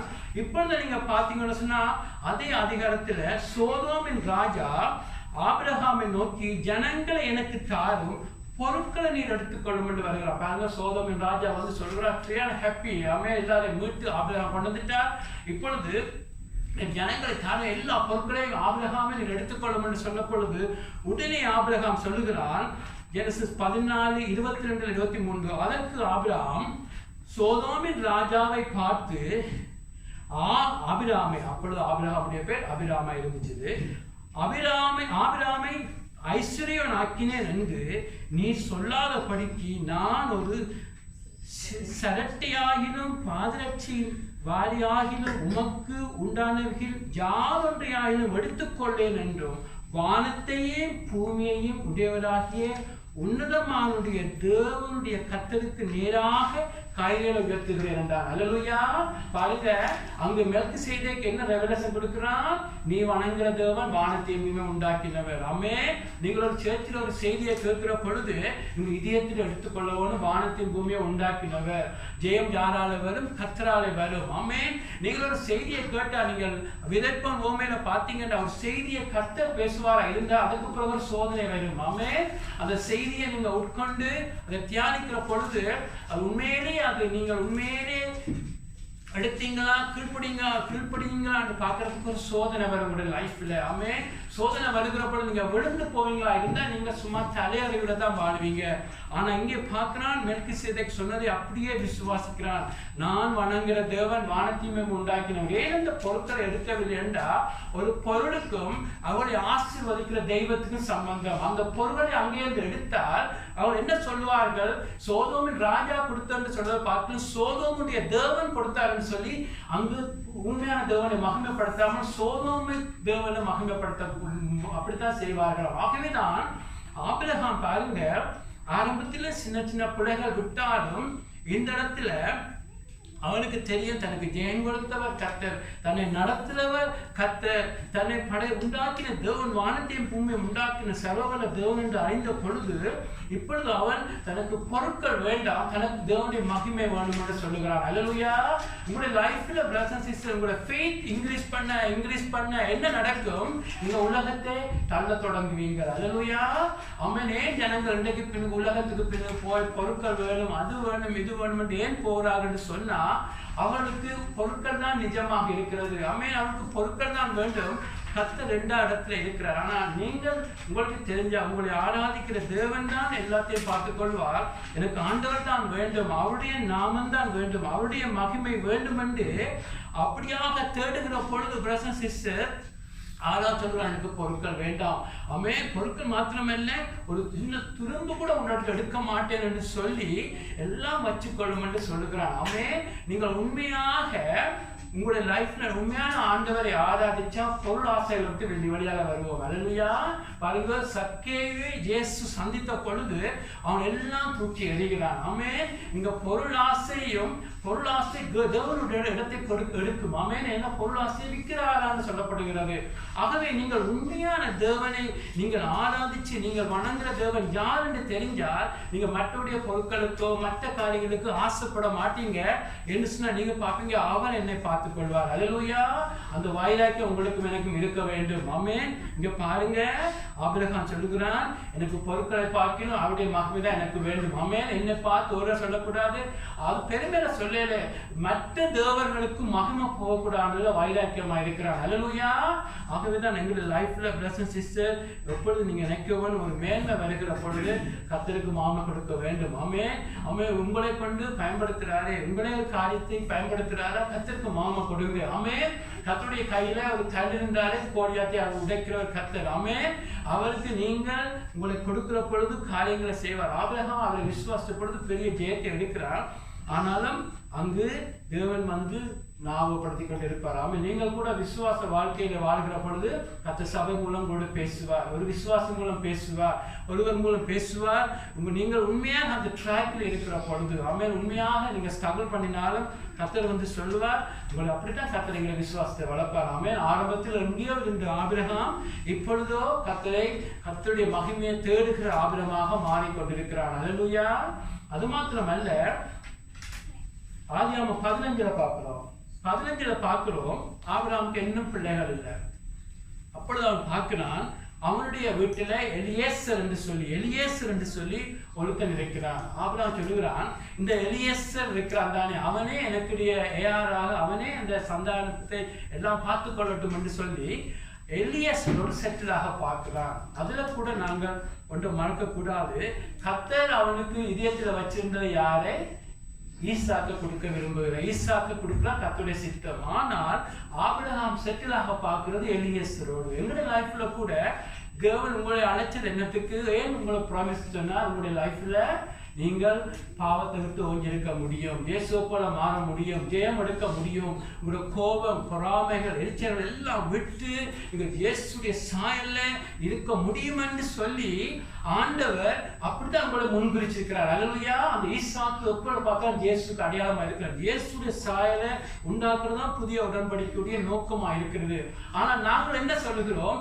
ஒரு பாவ மன்னிப்பு கிடைச்சுடனே பாவ மன்னிப்புடைய செட்டில் ஆப்பாங்க. ஆண்டவரே எனக்கு பாவ மன்னிப்பு தந்திருக்கிறீங்க, பரலோகம் போனாலே போதும். இப்படித்தான் நாங்கள் எலியேசரோட செட்டில் ஆகிறது ஒரு தியரி. எலியேசரே எனக்கு போதும், அதாவது எனக்கு மற்றவெல்லாம் போக வேண்டாம், இதே போதும் என்று சொன்னா ஆண்டவர் சொல்ல, இல்ல உன்னை நான் அழைச்சது பாவத்தை ஜெயம் எடுக்க. அல்லேலூயா. கர்த்தர் எங்களை அழைச்சது இயேசுடைய சாயல்ல மாற்றத்துக்கு. ஒரு நாள் கூட அது ஆவிக்குரிய வாழ்க்கையா இருக்கலாம், சபையா இருக்கலாம், ஒரு தனிப்பட்ட வாழ்க்கையா இருக்கலாம், குடும்பமாக இருக்கலாம், கர்த்தர் உங்களுக்கு வச்சதை நீங்கள் அடையும் வரை கர்த்தர் கைவிட மாட்டார். நீங்க சொல்லக்கூடாது, ஆண்டவரே எலியேசரோடயே நான் செட்டில் ஆகிறேன்னு சொன்ன. ஆண்டவர் இல்ல உன்னை நான் ஆசீர்வதிப்பேன்னு சொல்லி அங்கு மறுபடியும் சொல்லுகிறார். 15:6 ஆபிரகாமை கூப்பிடுற, ஆபிரகாமே வந்து வெளியால பார், நட்சத்திரங்களை பார் என்று சொல்லி இருட்டில பார்க்கிற பொழுது ஆபிரகாம் சொல்லுகிறார், இப்படி இந்த நட்சத்திரங்கள் எல்லாம் இவ்வளவு திரளா இருக்கிறதே, எண்ண முடியாம இருக்கிறது, அதே போல நான் உங்களுடைய சந்ததியை வர்த்திக்க பண்ணுவேன்னு சொன்ன பொழுது ஆபிரகாம் இதயத்துல விசுவாசிக்கிறான். அல்லேலூயா. அவன் விசுவாசிச்சதை கர்த்தர் நீதியாக பார்க்கிறார், அவனை கிரெடிட் பண்ணுகிறார் நீதிமான் என்று சொல்லி. அல்லேலூயா. பிரதர் சிஸ்டர், கர்த்தர் தன்னுடைய இதயத்துல ஒரு காரியத்தை உங்களோட பேசுவார். அது இயேசுடைய சாயல்ல மாறுது. ஓவர்கமிங் சின்னா இருக்கலாம், சபையை குறித்து இருக்கலாம், தனிப்பட்ட குடும்பம், எதிர்காலமா இருக்கலாம். கர்த்தர் ஒரு ப்ராமிஸை கொடுப்பார். அதன் மத்தியில் உங்களோட ஃபெய்த்தை ஸ்ட்ரென்தன் பண்ணிக்கொண்டே இருப்பார். ஆமே. ஒரு நாள் உங்களை விட்டுட்டு நீ பட்ட பாடம்னு சொல்ல மாட்டார். ஒரு மெல்கிசேதேக்கை அனுப்பி உங்களை விசுவாசத்தை வர்த்திக்க பண்ணுவார். மற்ற பக்கம் தேவைன்னு சொன்னால் நட்சத்திரங்களை காண்பிப்பார், வேவல்ல வசனத்துக்களை காட்டுவார். அப்படியே ஒரு தகப்பனாக நின்று உங்களுடைய ஃபெய்த்தை ஸ்ட்ரென்தன் பண்றதில்லை ஆண்டவரை போல வெறும் இல்லை. ஆமே. ஆண்டவரை ஆச்சரியப்படுத்தினது ஒரு மனுஷனுடைய ஃபெய்த், ஆண்டவரை துக்கப்படுத்தினது ஒரு லேக் ஆஃப் ஃபெய்த். அவனாலும் மறக்கப்படாது ஃபெய்த். அதான் உண்மையான ஃபெய்த்தை தான் ஆண்டவர் இங்கு வர்த்திக்க பண்ணி கொண்டு இருக்கிறார். அல்லேலூயா. அடுத்து நாங்க பார்க்கிறோம் ஜெனசிஸ் 16. இன்னும் கொஞ்சம் நேரம் பொறுமையா இருங்க, முடிச்சிடுவோம். ஆமே. ஜெனசிஸ் 16 பார்த்தீங்கன்னு சொன்னா பாருங்க, அங்கு ஆபிரகாம் பார்க்கிறான், ஆண்டவருக்கு ஒரு ப்ராமிஸையும் கொடுக்கிறார். ஆனா இன்னும் குழந்தை இல்லை. உடனே என்ன நடக்கிறது? உடனே சாராள் வந்து ஆலோசனை கொடுக்கிறார். சாராள் சொல்லுகிறார், ஆண்டவர் குழந்தையை தானே தாழ்ந்து சொன்னவர், ஆனாலும் ஏனி இந்த ஆகாரோடு சேரக்கூடாது, ஒரு குழந்தை வருந்தான் என்று சொல்லி அங்கு ஆலோசனை கொடுக்கிறார். பாருங்க, அவ்வளவு பியூட்டிஃபுல்லா ஆண்டவர் கொண்டு வருகிறார். ஆனா அங்கே பார்த்தால் ஆபிரகாம் சாராளுடைய சத்தத்தை கேட்கிறார். உண்மையா பாருங்க, ஆண்டவர் ஒரு ஜென்டலான காட். கானா தேசத்துக்குள்ள நுழைஞ்ச சொல்லுகிறார், உன்னுடைய சந்ததியை நான் பெருக பண்ணுகிற பொழுது ஆண்டவருடைய ஹார்ட்ல சாராள் மூலம் தான் செய்ய இருந்தார். ஆண்டவர் டிசனானவர். ஆண்டவர் அதை எப்படியும் செய்யறது அப்படியா அல்ல, சாராள் மூலம் தான் செய்ய இருந்தார். ஆனாலும் பாருங்க, பொறுமை இல்லாமல் இருந்த பொழுதோ ஆபிரகாம் சாராளுடைய சொல்லை கேட்டு தேவன்கிட்ட போய் அதை இன்கொயர் பண்ணாமல், ஆண்டவரை நம்பாமல், ஆண்டவருடைய சத்தத்தை கேட்காமல் மனசுடைய சத்தத்தை கேட்டு அங்கு ஆகார் மூலம் இஸ்மாயிலை கொண்டு வருகிறார். பாருங்க, ஆண்டவர் அங்கு இஸ்மாயில், ஆண்டவர் கற்பங்களை அடைக்கிறவரும் கற்பங்களை திறக்கிறவரும். ஆண்டவர் அற்புதமாக இஸ்மாயில் கற்பம் தரிக்காம தடுத்திருக்கலாம், ஆனா ஆண்டவர் அதை அனுமதிக்கிறார். ஒரு நாளும் மறக்கக்கூடாது. நாங்கள் கூட எங்களுடைய லைஃப்ல பிளஸ்ல கர்த்தரிடத்துல தங்காமல் அன்பிலீஃபாக இல்லாட்டி மற்றவருடைய பிரஷர் நிமித்தம் ஒரு காரியத்தை செய்தால் கர்த்தர் சில நேரங்களில் அதை அனுமதிச்சு விடுவார். அனுமதிச்சா பிரதர்ஸ் சிஸ்டர்ஸ் பிளஸ்ல உண்டாகிற எங்களுடைய மாமிச பலத்துல உண்டாகிற சக்சஸ் பார்க்கிறோம். சாராளோ அங்கு காத்து கொண்டு இருக்கிறாள். கர்த்தர் ஒரு நாளைக்கு செய்வார்னு சொல்லி ஆகாரம் அந்த பிளஸ்ல ஓவர் நைட்லயே ஒரு சக்சஸை போல அங்கு ஆகாரம் ஒரு காரியத்தை கொண்டிருக்கிறார். எங்களுடைய லைஃப்ல கூட பிரதர்ஸ் சிஸ்டர் எப்பொழுதும் நாங்கள் கத்தற்கண்டு காத்திருக்கிற பொழுது மனித ஆலோசனைகள் வரும், பிரஷர்கள் வரும். ஏன் செய்யக்கூடாது, ஏன் நீ இதை செய்யக்கூடாது, ஏன் அந்த திருமணம் செய்யக்கூடாது, ஏன் அதை செய்யக்கூடாது, ஏன் சபையை எப்படி கட்டக்கூடாது. அப்படியாக கர்த்தருக்கு உதவி செய்யறது போலதான் இந்த ஆபிரகாம் சாராள் செய்கிறார்கள். ஆனால் கர்த்தருடைய சித்தம் அல்ல. எங்களுடைய லைஃப்ல கூட பிரதர்ஸ் சிஸ்டர் எப்பொழுதும் நாங்கள் இப்படியான சூழ்நிலை வருகிற பொழுது நான் பார்க்க வேண்டும், கர்த்தர் சொன்னதை கர்த்தர் தன்னுடைய வழியில செய்வார், நான் காத்திருக்க வேண்டும். ஆமென். இதுல பாருங்க, அங்க பிளஸ்ல மாமிசத்துல சொந்த பலத்தில ஒரு அங்க இஸ்மாயிலை கொண்டு வருவான்னு சொல்லி பார்க்கிறோம். ஆமென். அந்த இஸ்மாயில் அவனுடைய பலத்தில கொண்டிருக்கிறான். அப்பொழுது அவனுக்கு 86 வயது இருக்கும். ஆபிரகாமுக்கு தன் சொந்த பலத்தில ஆலோசனையில அங்கு இஸ்மாயில் பிறக்கிறார். இஸ்மாயில் கற்பம் தரிச்ச உடனே அங்கு பிரச்சனை வருகிறது. சாராளுக்கும் ஆகாருக்கும் பிரச்சனை வருகிறது. பாருங்க, எப்பயும் நாங்கள் மாம்சத்தில் ஒரு காரியம் செய்கிற பொழுது சின்ன சக்சஸ் வந்தாலும் அங்கு தேவனுடைய கரம் இருக்காது. கர்த்தர் நல்லவர். ஆனால் நாங்கள் எப்பொழுதும் ஒரு மாம்சத்தில் அங்கு சவுல் ராஜா வந்தால் அங்கு பிரச்சனை வந்து கொண்டே இருக்கும். ஆமென். எங்கு மாம்சம் இருக்கிறதோ, யாக்கோபு 3ஆம் அதிகாரம் 15-16 நிற்கிறேன், எங்கு மாம்சம் இருக்கோ அங்கு கலகமும் குழப்பங்களும் இருக்கும். ஆமென். ஒரு நாள் மறக்கக்கூடாது. எங்களுடைய மாம்சத்தில் நாங்கள் எதை செய்தாலும் அங்கு கலகம் குழப்பம் இருக்கும். கர்ப்பவதியான உடனே ஆகாரை வீட்டை விட்டு துரத்துற நிலைமை வருகிறது. ஆனால் தூதன் சொல்லி மறுபடியும் வருகிறான்.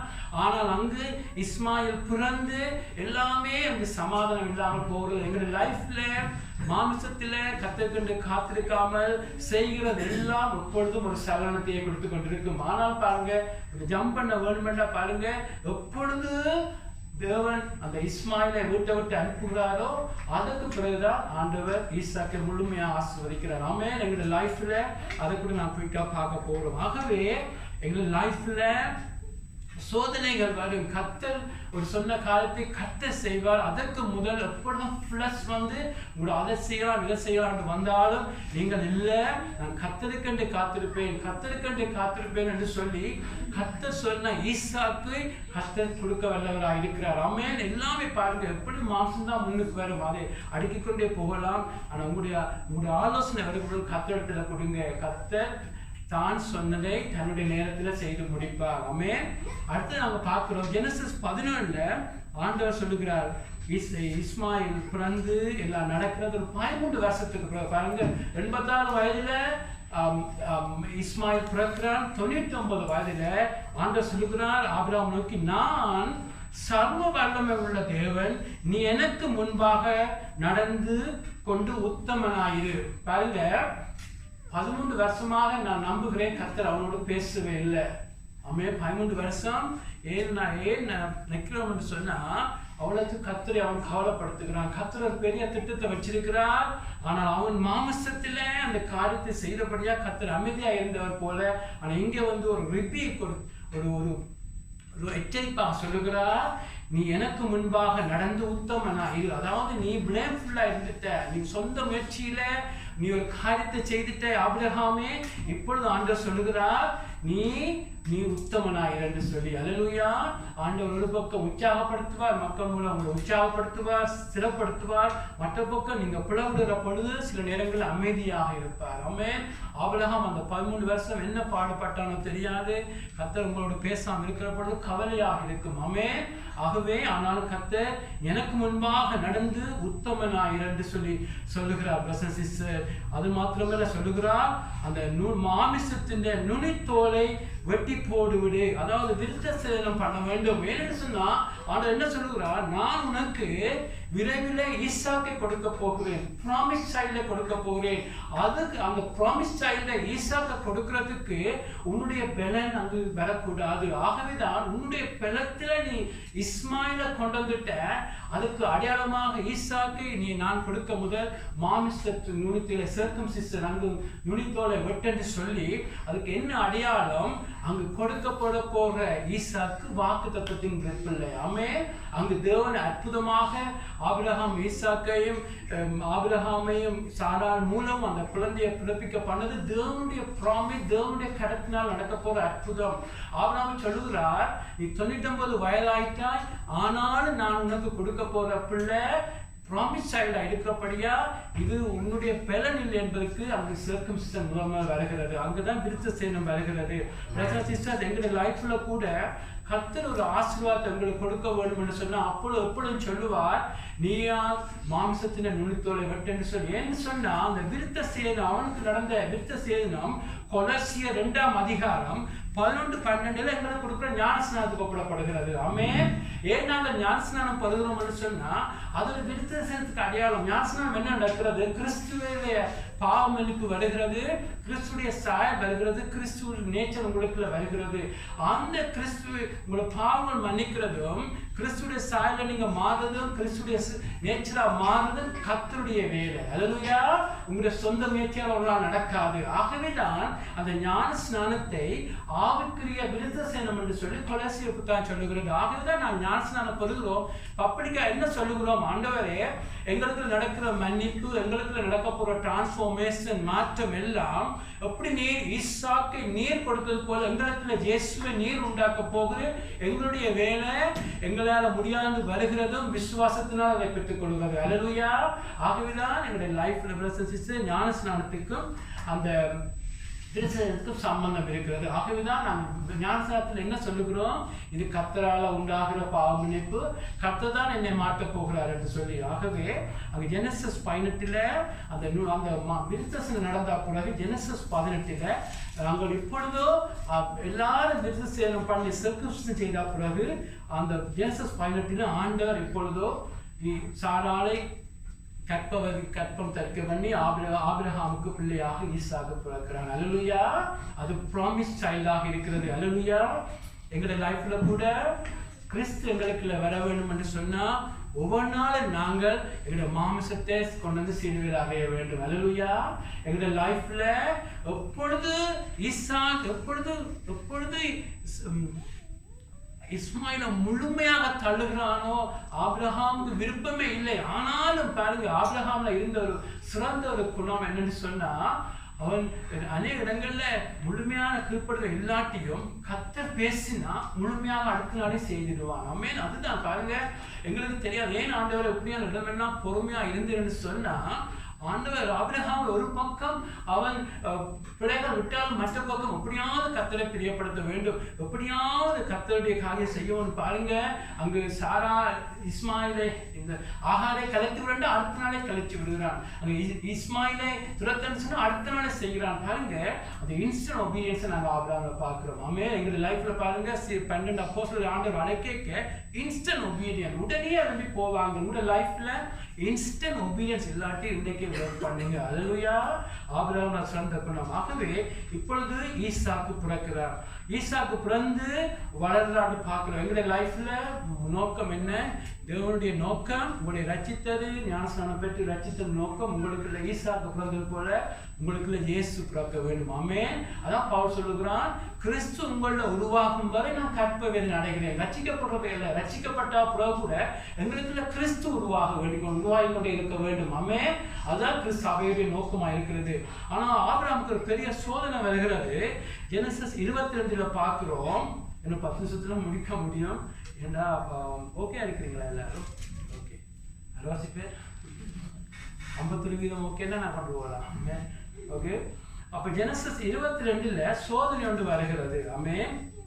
அப்பொழுது ஆண்டவர் பார்க்கிறார், தன்னுடைய வார்த்தையை ஆபிரகாம் எவ்வளவு நம்புறான்னு சொல்லுகிறார். 22ஆம் அதிகாரத்துல ஈசாக்கு அப்பொழுது யங்காக இருக்கிறான், வளர்ந்திருக்கிறான்.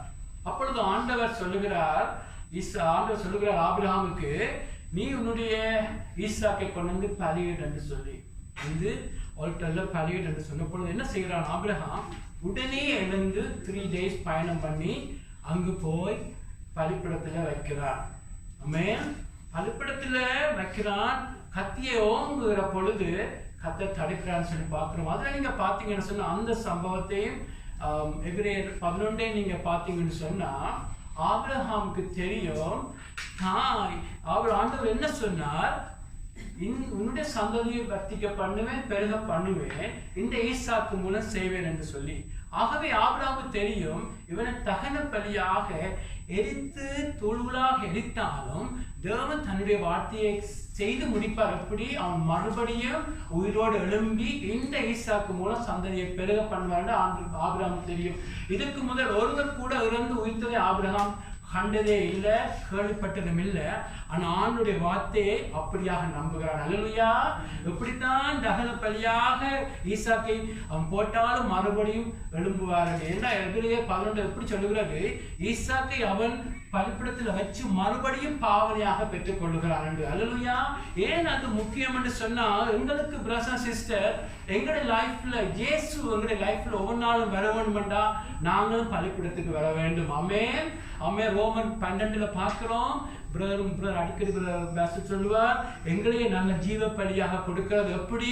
பலிப்பிடத்துல வந்து ஆண்டவரே என்னுடைய கோபத்துக்கு மதிப்பு வரட்டுக்கும், என்னுடைய எதிர்பார்ப்புக்கு மதிப்பு வரட்டுக்கும், என்னுடைய ட்ரீமுகள் என்னுடைய எதிர்பார்ப்பெல்லாம் மதிப்பு, என்னுடைய விருப்பம் அல்ல உங்களுடைய விருப்பம் என்று ஒவ்வொரு நாளும் கொடுக்க கொடுக்க எங்களுக்குள்ள கிறிஸ்துடைய மரணத்துக்கு ஒப்பான மரணம் எவ்வளவு நடக்கிறதோ அவ்வளவு தான் கிறிஸ்துடைய உயிர்ப்பிக்கிற ஜீவன் எங்களுக்கு கிரியை செய்யும். அல்லேலூயா. ஈசாக்கை அவன் மறுபடியும் பெற்றது போல நீங்கள் ஒவ்வொரு நாளும் பலிபீடத்துல உங்களை வைக்க ஒவ்வொரு நாளும் வைக்கிற பொழுது அதுக்கு பதிலாக உங்களுக்குள்ள கிறிஸ்து வாழ்ந்து கொண்டே இருப்பார். அல்லேலூயா. இந்த ஈசாக்கு இயேசுக்கு அடையாளமா இருக்கிறார். ஆகவேதான் பவுல் சொல்லுகிறான் 2 கொரிந்தியர் 4:11 சொல்றான். 2 கொரிந்தியர் 4:11 நம்புறேன். அங்க சொல்லுகிறான், எவ்வளவுக்கு எனக்குள்ள மரணம் நடக்கிறதோ அவ்வளவுக்கு கிறிஸ்துவின் ஜீவன் என் மூலம் பெருகி கொண்டிருக்கிறது. அல்லேலூயா. பாருங்க, அதுதான் ஆபிரகாம் என்ன செய்கிறான்?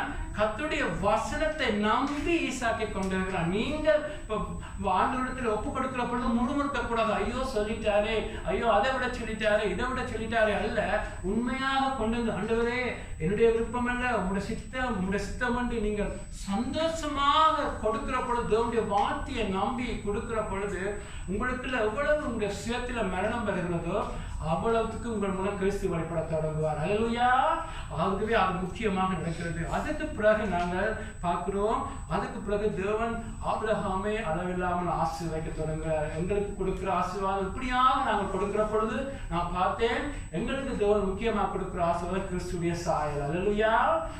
கிறிஸ்துவை போல வல்லமையோடு நடக்க வேண்டும், பரிசுத்தமாக இருக்க வேண்டும். அப்படியாக ஆவிக்குரிய ஆசீர்வாதத்துக்கு முதலிடம் கொடுக்கிறார். பின்பு நாங்கள் கடைசியாக குயிக்கா பார்ப்போம். இப்பொழுது எபிரேயர் 11:9 பார்ப்போம். ஆதியில வாசிச்ச வசனம், இப்படியாக ஆபிரகாம் ஈசாக்கோடு யாக்கோபோடு அங்கு கூடாரங்களில் இருக்கிறார். அல்லேலூயா. இப்பொழுது ஈசாக்குக்கு குழந்தை வந்துவிட்டது. அவர் வாக்குத்தத்தத்துக்கு உடன் சுதந்திரவாளியாகிய ஈசாக்கோடும் யாக்கோபோடும் கூடாரங்களிலே இருக்கிறான். பாருங்க, ஆபிரகாமுக்கு அநேக சாய்ஸ் இருந்துச்சு. வந்து ரிச்சாக இருக்கிறான், அநேக விதமா வாழ்ந்திருக்கலாம். ஆனால் அவன் கூடாரங்களிலே வாழ்கிறான். ஏன்னு சொன்னா, அவன் அதாவது டென்ட்ல வாழ்கிறான், அவனை பரிசுத்தமாக்கல. ஆனா அவனுடைய ஹார்ட் முழுக்க எங்கே கர்த்தர் வச்சாரோ அதுல சந்தோஷமாக இருக்கிறான், கண்டென்ட்மெண்டாக இருக்கிறான். அல்லேலூயா. ஆமென். ஆபிரகாம் அங்கே இருக்கிறான். பாருங்க, கூடாரங்களிலே டென்ட்ல இருக்கிறான். டென்ட்னு சொல்லிக்க பேதுருவும் சொல்லுகிறார், பரிசுத்தமாக சொல்லுகிறார். டென்ட்னு சொல்லிக்க பாருங்க, ஒரு வீட்டுக்கும் நீங்க போற ஒரு கேம்பிங்ல போற டென்ட்டுக்கும் வித்தியாசம் இருக்கு. டென்ட் எப்படி இருக்கும்னு சொன்னா டெம்பரரியாக இருக்கும். ஆமென். அப்படியே நான் ஒரு நாளைக்கு வழியால வீட்டை போடுவேன் என்று சொல்லி அந்த ஒரு மென்டாலிட்டியில அந்த ஒரு ஃபிக்ஸ் எல்லாம் எழுதப்பட்டிருக்கிறது.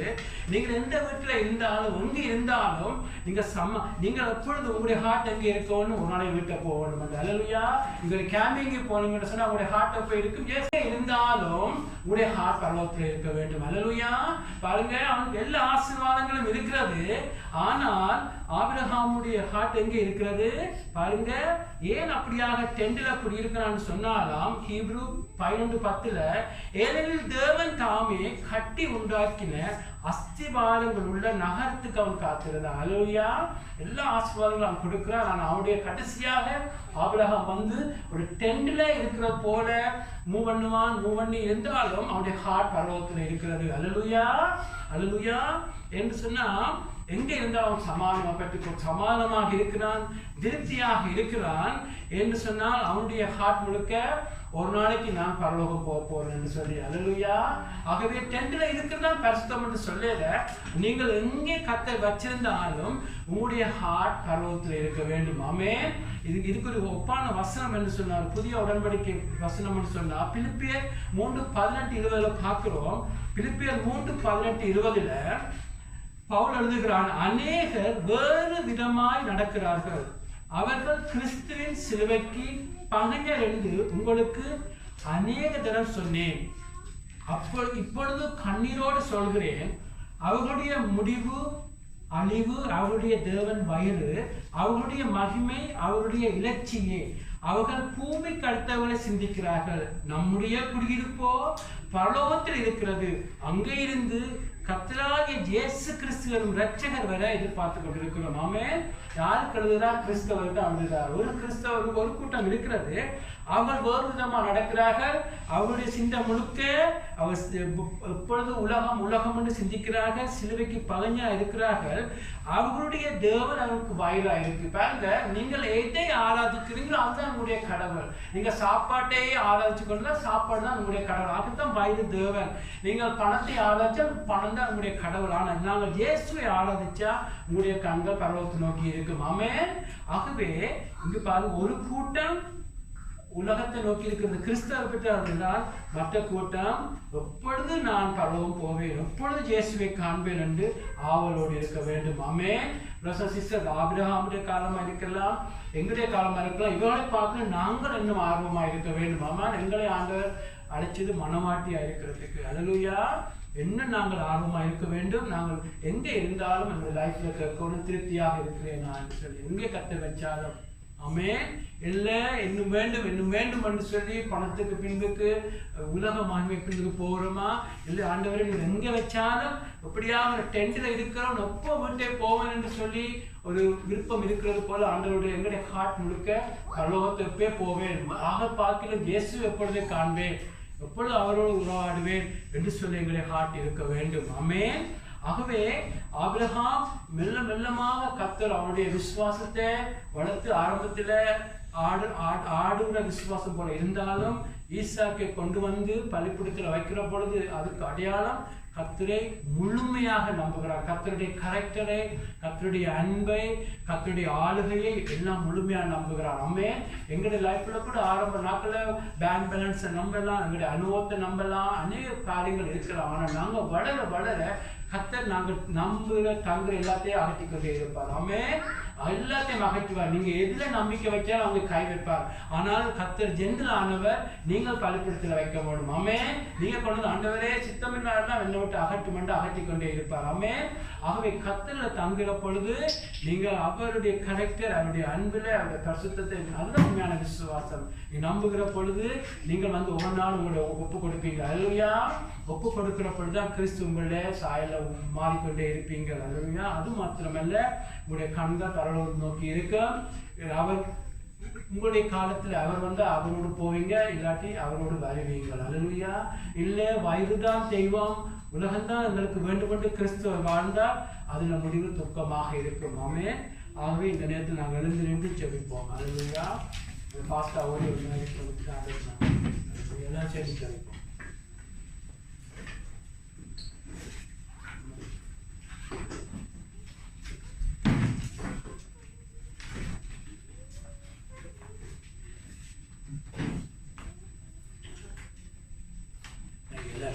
நீங்க எல்லாரும் சொல்றீங்க. அல்லேலூயா. கர்த்தருக்கு நன்றி சொல்லுவோம். அவனுடைய வசனத்துக்காக நன்றி சொல்லுவோம்.